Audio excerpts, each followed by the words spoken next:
देश दुनिया की सारी बड़ी खबर के साथ आगे सामने मौजूद दोस्तों चलेंगे। सबसे पहले सबसे बड़ी अपडेट में आपको बताएंगे, इलेक्शन कमीशन ऑफ इंडिया की ओर से 2 राज्यों के अंदर इलेक्शन का अनाउंसमेंट कर दिया गया है। बताएंगे जम्मू कश्मीर और हरियाणा के अंदर किस तरीके से चुनाव कराए जाएंगे दोस्तों, इसे लेकर विपक्ष की ओर से क्या तैयारी की गई है और कौन कौन से मुद्दे पर होने वाला है इन दोनों राज्यों के अंदर चुनाव और किसको अभी की स्थिति में मिल रही है बढ़त। बताएंगे क्या है पूरा मामला दोस्तों। इसी के साथ में हरियाणा के अंदर एक और बड़े नेता ने जैसा इलेक्शन का अनाउंसमेंट हुआ है वैसे ही भारतीय जनता पार्टी से टाटा अलविदा बाय बाय कर दिया है दोस्तों। बताएंगे क्या कांग्रेस पार्टी में जाने वाले। इसी के साथ में उद्धव ठाकरे ने मुख्यमंत्री पद को लेकर इंडिया गठबंधन के हित में लिया है एक बड़ा फैसला दोस्तों। साथ साथ वक्फ बोर्ड के समर्थन में उतरा है हिंदुत्ववादी राजनीति करने वाली भारतीय जनता पार्टी की पूर्व सहयोगी पार्टी। बताएंगे क्या कुछ कहा है दोस्तों उन्होंने। और महाराष्ट्र के अंदर भी बड़ी जानकारी सामने आ रही है जहां पर बड़े नेता ने मारी है पलटी दोस्तों। इसी के साथ में चलेंगे एक और बड़ी खबर की तरफ जहां पर जम्मू कश्मीर बड़े नेता को कोर्ट से मिली है बड़ी राहत। बीजेपी पर उठे हैं कई सारे सवाल। बताएंगे अखिलेश यादव ने भी कोलकाता मामले को लेकर क्या टिप्पणी की है दोस्तों। इसी के साथ में भारतीय जनता पार्टी कितनी ज्यादा बौखलाई हुई है कि चुनाव के अनाउंसमेंट से पहले ही ले लिया एक कंट्रोवर्शियल फैसला दोस्तों। बताएंगे क्या है पूरी अपडेट एक एक करके चलेंगे देश दुनिया की सारी बड़ी खबरों की तरफ। लेकिन उससे पहले अगर आप भी मानते हैं कि जम्मू कश्मीर के साथ साथ हरियाणा के लोग इस बार परिवर्तन करने को पूरी तरीके से तैयार है तो इस वीडियो को लाइक करके लाल बटन दबाकर चैनल को सब्सक्राइब करके बेल आइकन दबाकर दोस्तों कमेंट बॉक्स में जय संविधान जरूर लिखिए दोस्तों। और दोनों राज्यों में से कौन से राज्य के अंदर किस पार्टी को जीत मिलेगी लिखकर जरूर बताएगा और किसको कितनी सीट मिलने की संभावना है आपके अनुसार लिखकर जरूर बताइएगा। चलते हैं सबसे पहले और सबसे बड़ी बिग ब्रेकिंग न्यूज अपडेट की तरफ दोस्तों जहां पर जम्मू कश्मीर जो पिछले 5 साल से लगातार चुनाव कराने की मांग कर रहा था आखिरकार इलेक्शन का अनाउंसमेंट हो गया है दोस्तों। जम्मू और कश्मीर और हरियाणा के अंदर इलेक्शन का अनाउंसमेंट कर दिया गया है। इलेक्शन कमीशन ऑफ इंडिया की ओर से दी गई जानकारी के अनुसार पहले चरण के वोट जम्मू कश्मीर में 18 सितंबर को डाले जाएंगे, यानी जम्मू कश्मीर के अंदर 3 चरणों में वोट डाले जाएंगे और हरियाणा में 1 चरण में वोट होगा। जम्मू में पहले चरण के लिए 18 सितंबर को वोट डाले जाएंगे, दूसरे चरण के लिए 25 सितंबर को वोट डाले जाएंगे, तीसरे चरण के लिए 1 अक्टूबर को वोट दिया जाएगा और इसके बाद 4 तारीख को इलेक्शन का अनाउंसमेंट किया जाएगा दोस्तों। हरियाणा में भी 1 अक्टूबर को वोट डाले जाएंगे। हरियाणा में एक ही समय में सारे सीटों पर वोट डाल दिए जाएंगे, जबकि जम्मू कश्मीर के अंदर 3 चरणों में वोट डाले जाएंगे। और इसके पीछे सुरक्षा सबसे बड़ा कारण है दोस्तों। जम्मू कश्मीर के 90 सीटों पर वोट डाले जाएंगे और हरियाणा में इतने ही सीट पर वोट डाले जाएंगे दोस्तों। पिछली बार भारतीय जनता पार्टी ने अपने सहयोगी के साथ मिलकर जैसे तैसे सरकार बना ली थी। कांग्रेस पार्टी बहुमत में आने से जैसे तैसे रोक दी गई थी दोस्तों, लेकिन इस बार कांग्रेस पार्टी के पास पूरी संभावना है कि वो जम्मू कश्मीर के साथ साथ हरियाणा के अंदर भी सरकार बनाए। आपको बता दें कि कांग्रेस पार्टी की ओर से पोस्ट करते हुए लिखा गया कि हमें साथ मिलकर अन्याय को हराना है, संविधान और लोकतंत्र की रक्षा करनी है। जय हिंद जय कांग्रेस। दोनों राज्यों में बनेगी कांग्रेस पार्टी की सरकार पूरी है। कांग्रेस के लोगों को उम्मीद दोस्तों साथ साथ महाराष्ट्र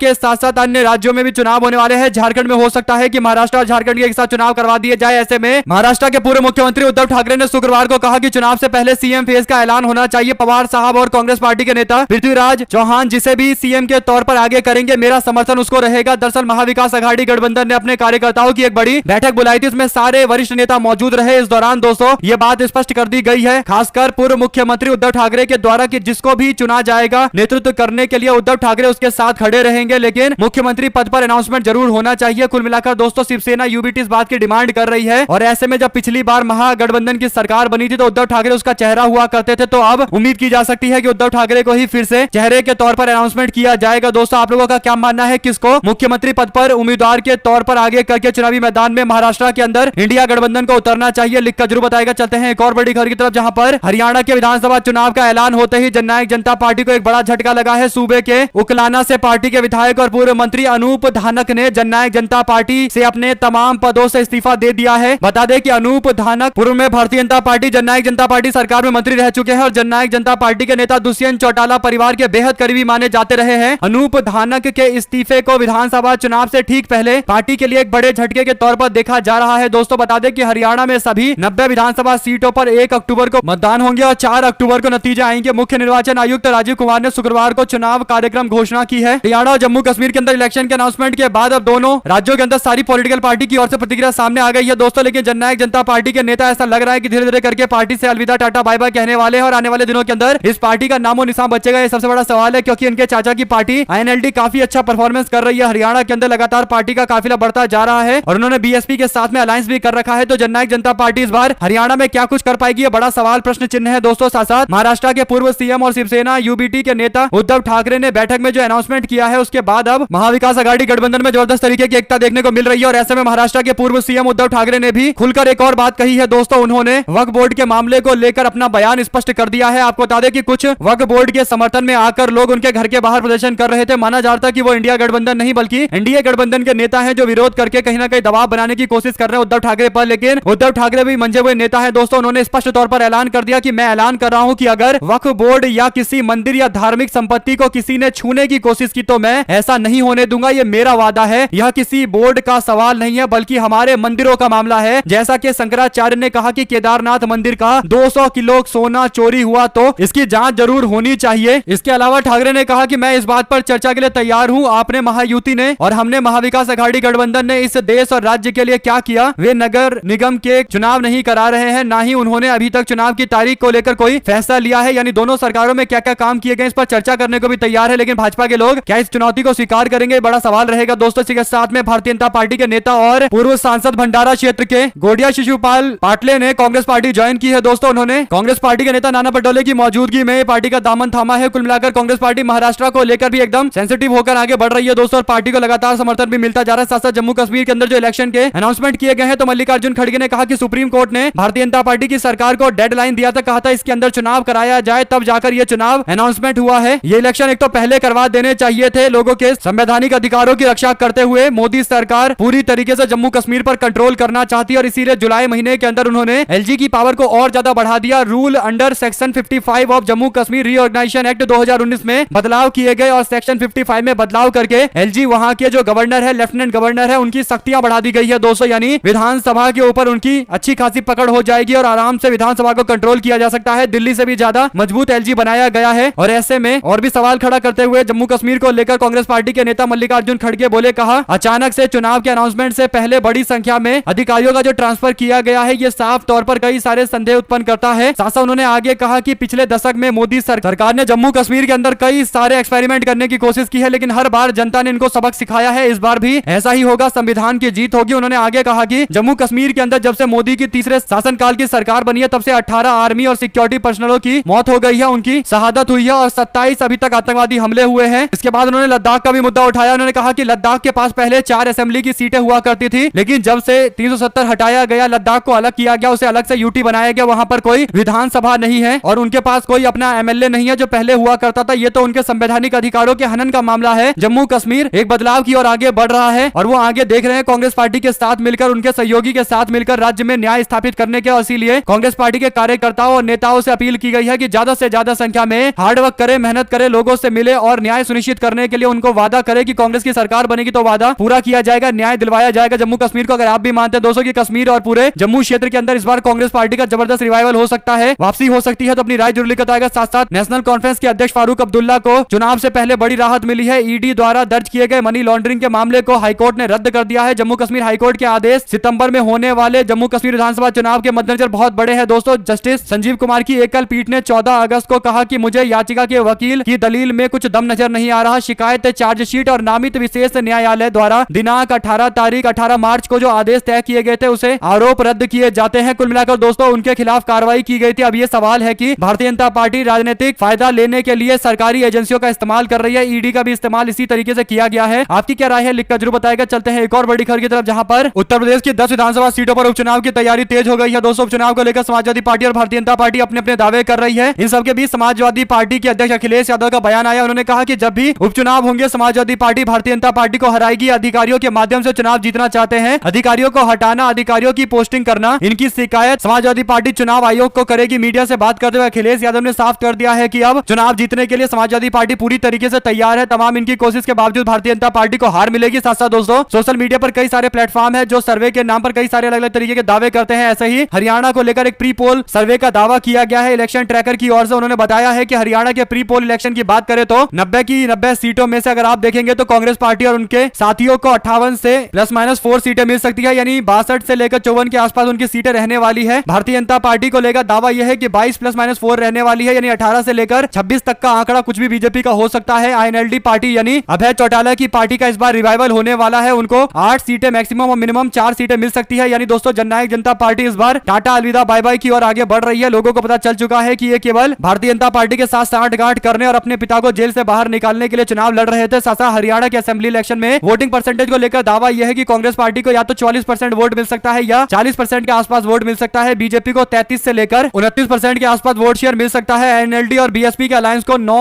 +- 1 मिल सकता है और अदर्स को 12 +- 1 मिल सकता है। हरियाणा के चुनाव में पिछली बार कई सारे निर्दलियों के कारण चुनाव के नतीजे अलग तरीके के आए थे, किसी को मेजोरिटी नहीं मिली थी। साथ हरियाणा के युवाओं के लिए भारतीय जनता पार्टी की सरकार ने इलेक्शन के अनाउंसमेंट से पहले ही कांस्टेबल के पद पर 5600 वैकेंसी निकाली है, जिसमें 4000 पद पुरुष जीडी कांस्टेबल के लिए है, 600 पद महिला जीडी कांस्टेबल के लिए है। सवाल यह है दोस्तों कि आखिर चुनाव से पहले चुनाव के अनाउंसमेंट के साथ ही भारतीय जनता पार्टी ने ये आवेदन क्यों मंगवाए हैं? ऐसा इसलिए क्योंकि भारतीय जनता पार्टी कहीं ना कहीं लोगों के बीच में मैसेज भेजने की कोशिश कर रही है कि वो बेरोजगारी को लेकर सेंसिटिव है। लेकिन दोस्तों पिछले 10 साल से भाजपा का शासन था, लेकिन अब अचानक से चुनाव से पहले ये जो एप्लीकेशंस मंगाए गए हैं, ये साफ तौर पर भारतीय जनता पार्टी अपनी छवि सुधारने के लिए कर रही है। हालांकि जनता के बीच में मैसेज पहुंच चुका है, उनको पता है कि कैसे वोट करना है, किसको वोट करना है, 10 साल में किसने क्या किया है। अगर आप भी मानते हैं दोस्तों कि लास्ट में आकर कोई भी डिसीजन लेने से कुछ भी फर्क नहीं पड़ता, जनता अपना मूड बनाकर बैठी है, और खासकर हरियाणा जैसे राज्य जहां पर एंटी इनकम्बेंसी बहुत है भाजपा को लेकर, यही कारण था कि भाजपा को अपना 9 साल के मुख्यमंत्री को हटाना पड़ गया था। साथ साथ दोस्तों सरकारी स्कूल में 2 स्टूडेंट के झगड़े के कारण तनाव हो गया, इसके बाद शॉपिंग मॉल में तोड़फोड़ की गई और पथराव भी किया गया है। राजस्थान के उदयपुर से ये बड़ी अपडेट आई है, एक गैरेज में खड़ी कारों में आग लगा दी गई, पुलिस ने लाठीचार्ज करके प्रदर्शनकारियों को खदेड़ा है। कलेक्टर अरविंद पोसवाल ने धारा 144 लागू कर दी है, दोनों स्टूडेंट अलग अलग धर्मों के थे। इसके बाद ये बवाल किया गया है। दोस्तों आप लोगों की जो भी राय हो लिखकर जरूर बताएगा। चलते हैं एक और बड़ी खबर की तरफ, जहां पर ममता बनर्जी ने बीजेपी और सीपीएम पर लगाया राजनीति करने का आरोप, पूछा हाथरस उन्नाव में कितनी टीमें भेजी थी भारतीय जनता पार्टी ने। उन्होंने कहा कि मणिपुर की घटना हुई तो बीजेपी और सीपीएम ने कितनी टीमें भेजी, हाथरस उन्नाव में कितनी टीमें भेजी गई, सीपीएम और बीजेपी मुझे धमकी दे रही है। मुख्यमंत्री लगातार भारतीय जनता पार्टी और वामपंथी संगठनों पर निशाना साध रही है। दोस्तों इसी के साथ में कैलाश विजयवर्गीय को लेकर कांग्रेस पार्टी के नेता सज्जन सिंह वर्मा ने दोहराई चुन्नू मुन्नू की गाथा और कहा भैया कैलाश आराम आराम से खा। क्या भ्रष्टाचार को लेकर यह टिप्पणी है? दोस्तों देखते हैं क्या जवाब आता है भारतीय जनता पार्टी के नेता की ओर से। साथ साथ केसी त्यागी जनता दल यूनाइटेड के नेता ममता बनर्जी को लेकर तीखी आलोचना करते हुए कहते हैं कि ममता बनर्जी के बयान की जितनी निंदा की जाए उतनी कम है। वे मुख्यमंत्री जैसे महत्वपूर्ण पद पर बैठी हुई है जिसके योग्य नहीं है, उनकी नारी संवेदना पूरी तरीके से मर चुकी है। कुल मिलाकर दोस्तों केसी त्यागी जनता दल यूनाइटेड के नेता है जो कुछ समय पहले काफी तारीफ किया करते थे ममता बनर्जी का, अब ये टिप्पणी कर रहे हैं। साथ साथ कांग्रेस पार्टी के नेता राहुल गांधी एक बार फिर से चर्चा में है। पूर्व राज्यसभा के सांसद और भारतीय जनता पार्टी के नेता रहे सुब्रमण्यम स्वामी ने दिल्ली हाईकोर्ट में याचिका दाखिल करते हुए राहुल गांधी की नागरिकता रद्द करने की मांग की है। दिल्ली हाईकोर्ट इस मामले पर 1 हफ्ते के बाद सुनवाई करने वाला है। दोस्तों सवाल यह है कि ये कोई क्या मुद्दे हैं जो देश के अंदर बार बार लोगों को परोसे जा रहे हैं। लोगों के सामने जो सबसे बड़े मुद्दे उन पर चर्चा करने की जगह ऐसे भटकाने वाले मामले बार बार कोर्ट के अंदर दाखिल किए जा रहे हैं। साथ साथ कोलकाता के अंदर आरजी अस्पताल में 14 अगस्त को हुई हिंसा को लेकर कोलकाता हाईकोर्ट में शुक्रवार को सुनवाई हुई है। Chief justice T.S.. शिवगन्नम ने राज्य सरकार और पुलिस को फटकार लगाते हुए कहा कि अस्पताल में तोड़फोड़ के लिए 7000 की भीड़ आई थी, पुलिस क्या कर रही थी? इस पर पश्चिम बंगाल सरकार की तरफ से पेश हुए वकील ने कहा कि हिंसा को काबू करने के लिए आंसू गैस के गोले दागे गए, 15 पुलिसकर्मी भी घायल हो गए, डीसीपी भी घायल हो गए, पुलिस की गाड़ियों में तोड़फोड़ कर दी गई। इस पर चीफ जस्टिस ने कहा कि ऐसे मामले पर धारा 144 लागू की जा सकती थी, 7000 लोग एकदम से नहीं आ सकते। साफ तौर पर वो राज्य सरकार की नाकामी है, पुलिस अपने आप को नहीं बचा पा रही है, डॉक्टर को कैसे बचाएगी? राज्य सरकार सुरक्षा देने में पूरी तरीके से विफल रही है। कुल मिलाकर दोस्तों राज्य की ममता बनर्जी सरकार को लेकर सवाल इसीलिए उठ रहे हैं क्योंकि लोग प्रदर्शन कर रहे थे, तब उस कॉलेज में 7000 लोगों का एक मॉब जिसे कहा जाता है वो कैसे घुस गया और कैसे उन्होंने तोड़फोड़ की, सबसे बड़ा सवाल है। दोस्तों अगर आप भी मानते हैं कि ममता बनर्जी को कानून व्यवस्था के मामले को लेकर जवाब जरूर देना पड़ेगा क्योंकि वो गृह मंत्री है उस राज्य की, राहुल गांधी से लेकर तमाम विपक्ष के लोगों ने भी इस पूरे मामले पर प्रशासन को सही से काम करने के लिए कहा था और यही एक सही अप्रोच है जिससे कम से कम उनको लेकर लोगों के मन में आस्था बनेगी कि वो सही काम कर रही है, वरना लोग सवाल जरूर उठाएंगे। आप लोगों की जो भी राय हो लिखकर जरूर बताएगा। चलते हैं एक और बिग ब्रेकिंग न्यूज अपडेट की तरफ, जहां पर क्या झारखंड में मुख्यमंत्री रह चुके चंपई सोरेन को भारतीय जनता पार्टी अपने साथ में लाने का प्लान बना रही है। दोस्तों सूत्रों के हवाले से यह दावा किया जा रहा है कि हेमंत सोरेन के मुख्यमंत्री बनने के बाद चंपई सोरेन को अपने पद से इस्तीफा देना पड़ा था और इसीलिए अब वो नाराज है तो भारतीय जनता पार्टी में जाएंगे। चंपई सोरेन को बीजेपी अपने साथ में लाकर एक मैसेज देने की कोशिश कर रही है कि हेमंत सोरेन क्योंकि शिबू सोरेन के बेटे हैं इसलिए उनको मुख्यमंत्री वापस बना दिया गया है और जो उनके परिवार से नहीं आता उनको मुख्यमंत्री नहीं बनने दिया जा सकता और लंबे समय तक नहीं रहने दिया जा सकता। इसी तरीके का मैसेज भारतीय जनता पार्टी के लोग एक तरीके से बिहार में भी फैलाने की कोशिश कर रहे थे। जीतन राम मांझी को बीजेपी अपने साथ में 2015 के अंदर लेकर आई थी इसी कॉन्सेप्ट को आगे बढ़ाने के लिए कि उनका अपमान किया गया है, वो दलित समुदाय से आते हैं और महागठबंधन ने अपमान किया। हालांकि जनता ने इन बातों को ध्यान दिया नहीं और उन्हें पता था कि ये केवल भारतीय जनता पार्टी एक राजनीति के तहत लेकर आई है और इसीलिए लोगों ने 2015 के चुनाव में महागठबंधन को जिता दिया था। दोस्तों ऐसे में क्या चंपई सोरेन भारतीय जनता पार्टी में आ भी जाएंगे तो इससे कुछ बदलेगा? आप लोगों की जो भी राय हो लिखकर जरूर बताएगा। हालांकि अभी ये केवल सूत्रों के हवाले से एक दावा मात्र है। साथ साथ दोस्तों उपराष्ट्रपति जगदीप धनखड़ क्या भारतीय जनता पार्टी से काफी नाराज है। एनडीटीवी पर छपी एक रिपोर्ट में लिखा गया है कि धनखड़ ने कहा है कि जो लोग संवैधानिक पद पर बैठे हुए हैं वो लोग इकोनॉमी को डिस्ट्रॉय खत्म करने की कोशिश कर रहे हैं। इस पर सुप्रिया शिनेट ने कहा कि धनखड़ जी प्रधानमंत्री मोदी को इस तरह ट्रोल करना ठीक नहीं है, आपका दर्द समझती हूँ, भयावह बेरोजगारी बेरोजगारी, कमर तोड़ महंगाई, घटती आय, बेबस किसान, टैक्स का कहर, बढ़ती गरीबी, आर्थिक असमानता की खाई, नीति निर्माण के बजाय तुगल की फरमान, यह सब देखकर आप चुप कैसे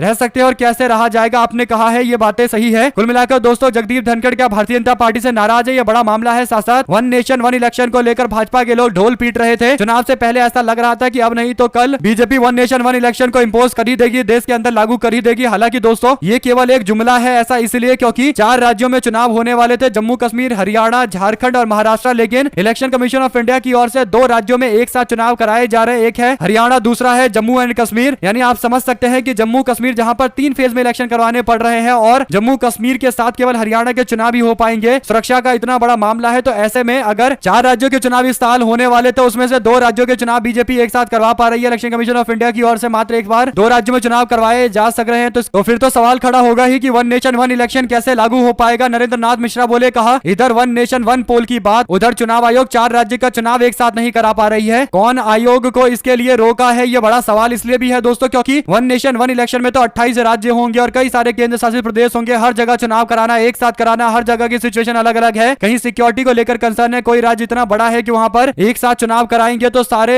रिसोर्स एक तरफ हो जाएंगे, तो बाकी राज्यों में कैसे चुनाव होंगे? कई सारे ऐसे ऐसे मुद्दे हैं जिस पर भारतीय जनता पार्टी के लोगों को, उनकी सरकार को, विपक्ष के लोगों से बातचीत करनी चाहिए और कमेटी में बिल भेजकर इस पर गहनता के साथ विमर्श किया जाना चाहिए। तब जाकर वन नेशन वन इलेक्शन को लेकर कोई टिप्पणी करनी चाहिए। क्या आपको ये पॉसिबल लगता है दोस्तों कि देश में ONOE कभी हो पाएगा? साथ मैनपुरी की सांसद डिंपल यादव का बयान, कहा उपचुनाव में समाजवादी पार्टी सारी सीटें जीतेगी, लोगों को बुलडोजर के खौफ से डराया जा रहा है। नवाब सिंह को लेकर डिंपल यादव ने कहा कि भाजपा के लिए काम करता था। नवाब सिंह जिसकी गिरफ्तारी हाल फिलहाल में हुई है, जिसे समाजवादी पार्टी से जोड़कर बताया जा रहा था। साथ महाराष्ट्र के deputy chief minister Ajit Pawar ने कहा कि वे 7 से 8 बार चुनाव लड़ चुके हैं, अब उन्हें चुनाव लड़ने में कोई दिलचस्पी नहीं है। उन्होंने बारामती विधानसभा सीट से अपने बेटे जय पवार को उतारने के संकेत दिए हैं। अजित पवार 1991 से बारामती के विधायक है। अजित पवार गुरुवार को मीडिया के सवालों का जवाब दे रहे थे। इस दौरान उनसे पूछा गया कि क्या समर्थकों की मांग पर बारामती से जय को चुनाव लड़वाया जाएगा, तो इस पर जवाब देते हुए उन्होंने कहा कि अगर समर्थक ऐसा चाहते हैं तो एनसीपी संसदीय बोर्ड इस बात पर चर्चा करेगी। अगर संसदीय बोर्ड और लोगों को लगा कि जय को उतारना चाहिए तो हम उनको उतारेंगे। यानी आप अपने बेटे को भी राजनीति में लाने को तैयार हो रहे हैं अजित पवार। यानी आप समझ सकते हैं दोस्तों कि एनसीपी के नेता अजित पवार एकदम परिवारवाद की तरफ आगे बढ़ते जा रहे हैं। पहले उन्होंने अपनी पत्नी को चुनाव लड़ाया, हालांकि उनकी पत्नी चुनाव हार गई, तो अपने बेटे को भी राजनीति में लाने के संकेत तो उन्होंने दे ही दिए हैं। साथ साथ पंजाब के अंदर 4 विधानसभा सीटों पर उपचुनाव होने को लेकर तैयारियां चल रही थी। लोगों को लग रहा था कि इलेक्शन कमीशन ऑफ इंडिया अब जो अनाउंसमेंट करेगा उसमें तमाम राज्यों के अंदर होने वाले उपचुनाव को भी लेकर अनाउंसमेंट कर दिया जाएगा। हालांकि दोस्तों उत्तर प्रदेश में 10 सीटों पर उपचुनाव होंगे और बिहार में भी 4 सीटों पर उपचुनाव होंगे। कुल मिलाकर 56-57 के आसपास टोटल सीटें हैं जहां पर उपचुनाव होंगे। लेकिन इलेक्शन कमीशन ऑफ इंडिया की ओर से उपचुनाव को लेकर कोई अनाउंसमेंट नहीं किया गया है। इसी के साथ में मुख्यमंत्री के गृह क्षेत्र में कांग्रेस पार्टी के अध्यक्ष जीतू पटवारी के नेतृत्व में कलेक्टर का घेराव किया गया है, कलेक्ट्रेट का घेराव किया गया है। मध्य प्रदेश कांग्रेस का जब से अध्यक्ष बने हैं जीतू पटवारी, तब से लगातार पार्टी प्रदर्शन कर रही है, आंदोलन कर रही है और यहां तक कि कलेक्ट्रेट पर जाकर जोरदार प्रदर्शन करते हुए लोगों से मुलाकात भी कर रहे हैं। दोस्तों ऐसा लग रहा है कि मध्य प्रदेश के अंदर कांग्रेस पार्टी एक बड़े अभियान के तहत लगातार आगे बढ़ती चली जा रही है दोस्तों। और जन जागरण का कार्यक्रम कांग्रेस पार्टी का 24 घंटे 7 दिन लगातार जारी है और यही होता है जब एक युवा को नेतृत्व दिया जाता है। कांग्रेस पार्टी ने फैसला लिया और जीतू पटवारी को मौका दिया, तो पटवारी अपने हिसाब से मैदान में उतरकर लोगों को एकजुट कर रहे हैं और एक तरीके से युवा नेतृत्व का पूरा फायदा कांग्रेस पार्टी को मध्य प्रदेश में मिल रहा है। हालांकि इलेक्शन में कब कन्वर्ट होगा ये बड़ा सवाल है दोस्तों। साथ साथ बांग्लादेश में तख्तापलट करने वाले प्रदर्शनों के बाद अल्पसंख्यक विशेषकर हिंदू पर हुए हमलों के मामले को लेकर मोदी के बयान के बाद अब बयान आया है बांग्लादेश के मुख्य सलाहकार मोहम्मद यूनुस का। उन्होंने कहा है कि मैंने प्रधानमंत्री मोदी से बातचीत की है, अल्पसंख्यकों की रक्षा और सुरक्षा का आश्वासन दिया है। बांग्लादेश में शेख हसीना के नेतृत्व वाली सरकार के पतन के बाद 8 अगस्त को मोहम्मद यूनुस ने अंतरिम सरकार के मुख्य सलाहकार के रूप में शपथ ली थी। प्रधानमंत्री कार्यालय से जारी एक बयान के मुताबिक दोनों नेताओं ने द्विपक्षीय रिश्तों को लेकर बातचीत की है। उन्होंने कहा कि अगर भारत की मीडिया चाहे तो आकर यहाँ पर देख सकती है, ग्राउंड स्तर पर वो लोग जा सकते हैं। बांग्लादेश पूरी तरीके से शांत है, यहाँ पर अल्पसंख्यकों के साथ अब कोई अत्याचार नहीं हो रहा है, पूरी तरीके से सिचुएशन को कंट्रोल में कर लिया गया है। मीडिया वालों को भी बुलाया जा रहा है, विदेशी मीडिया आए और जांच पड़ताल करे, ग्राउंड स्तर पर जाए, कोई दिक्कत नहीं है। समाजवादी पार्टी के अध्यक्ष अखिलेश यादव ने शुक्रवार को भारतीय जनता पार्टी पर हमला करते हुए कहा कि पार्टी में हर घटना पर राजनीति करने का। पत्रकारों से बात करते हुए अखिलेश यादव ने कहा कि यहाँ स्वतंत्रता सेनानी महारानी अवंती बाई लोधी की जयंती पर उनकी प्रतिमा पर पुष्प अर्पित करने आए हैं। उसके बाद भारतीय जनता पार्टी के प्रदेश मुख्यालय के बाहर ये प्रतिमा लगी है जहां पर अखिलेश यादव पहुंचे। उन्होंने कहा कि देश भर में किसी भी महिला के साथ कोई भी घटना दुखद है, इसके खिलाफ कार्रवाई की जानी चाहिए। ममता बनर्जी खुद एक महिला मुख्यमंत्री है, वो कार्रवाई करेंगी, लेकिन बीजेपी के लोग इस पर राजनीति ना करें। हर मौके पर राजनीति करना भारतीय जनता पार्टी के लोगों का काम बन गया है, उनको इससे बचना चाहिए। साथ जम्मू कश्मीर के अंदर नेशनल कॉन्फ्रेंस के लोगों ने निर्वाचन आयोग से की अधिकारियों के तबादले के आदेश को वापस लेने की मांग। उन्होंने कहा कि बड़े पैमाने पर किए गए इस फेरबदल के लिए जम्मू कश्मीर प्रशासन को स्वतंत्रता दिवस पर अधिकारियों को सचिवालय और पुलिस मुख्यालय में काम करने के लिए बुलाना पड़ा। क्या कोई इस बात को मान सकता है कि उन्हें बिल्कुल भी इसका अंदाजा नहीं था कि निर्वाचन आयोग आज चुनाव की तारीखों की घोषणा करने वाला है। कुल मिलाकर दोस्तों चुनाव आयोग से जो मांग की जा रही है एकदम सही मांग की जा रही है। अगर आप भी मानते हैं कि अचानक से इतने सारे तबादले होंगे तो सवाल जरूर खड़े होंगे, तो अपनी राय जरूर लिख कर बताएगा। हमारे साथ लगातार जुड़े रहने के आप सभी दोस्तों, भाइयों, बहनों, मित्रों का बहुत बहुत धन्यवाद। आप लोग देख रहे थे आपका अपना चैनल जय हिंद जय भारत। ज्यादा से ज्यादा वीडियो को शेयर कीजिएगा ताकि सभी तक इन्फॉर्मेशन पहुंचती रहे। बहुत बहुत धन्यवाद।